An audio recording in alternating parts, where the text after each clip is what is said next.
নির্বাচনকে সামনে রেখে একের পর এক কর্মসূচি দিয়ে নেতাকর্মীদের চাঙ্গা রাখছে বিএনপি। এদিকে ছাত্রদলের ৪৬তম প্রতিষ্ঠাবার্ষিকী উপলক্ষে বিএনপির প্রতিষ্ঠাতা সাবেক রাষ্ট্রপতি জিয়াউর রহমানের মাজারে শ্রদ্ধা জানিয়েছেন সংগঠনটির নেতাকর্মীরা। ব্যাপক উৎসাহ আর উদ্দীপনার মধ্য দিয়ে জিয়াউর রহমানের মাজারে গিয়ে ফুলেল শ্রদ্ধা জানানো হয়।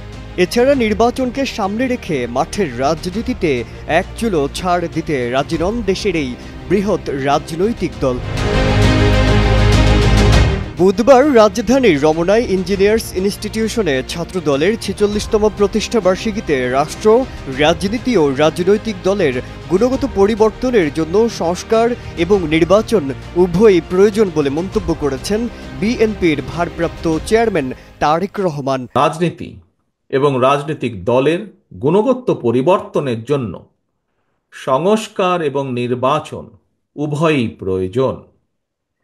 বিদ্যমান ব্যবস্থাকে সময়োপযোগী করতে সংস্কার একটি অনিবার্য ধারাবাহিক প্রক্রিয়া।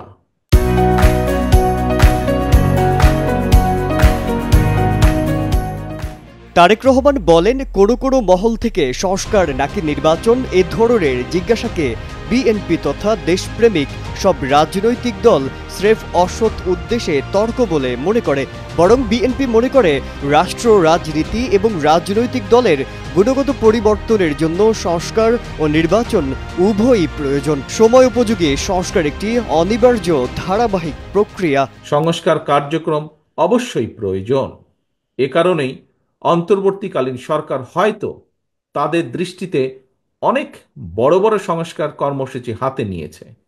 তবে এইসব সংস্কার কর্মসূচির আড়ালে জনগণের নিত্যদিনের দুর্দশা উপেক্ষিত থাকলে জনগণ হয়তো খোদ সরকারের সংস্কার দাবি নিয়ে মুখ খুলতে বাধ্য হবে।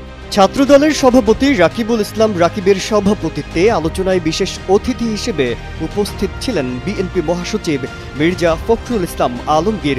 আলোচনা সভা সঞ্চালনা করেন সংগঠনের সাধারণ সম্পাদক নাসির উদ্দিন নাসির। এতে বিএনপির কেন্দ্রীয় নেতা ও সাবেক ছাত্রদল নেতারা বক্তব্য রেখেছেন।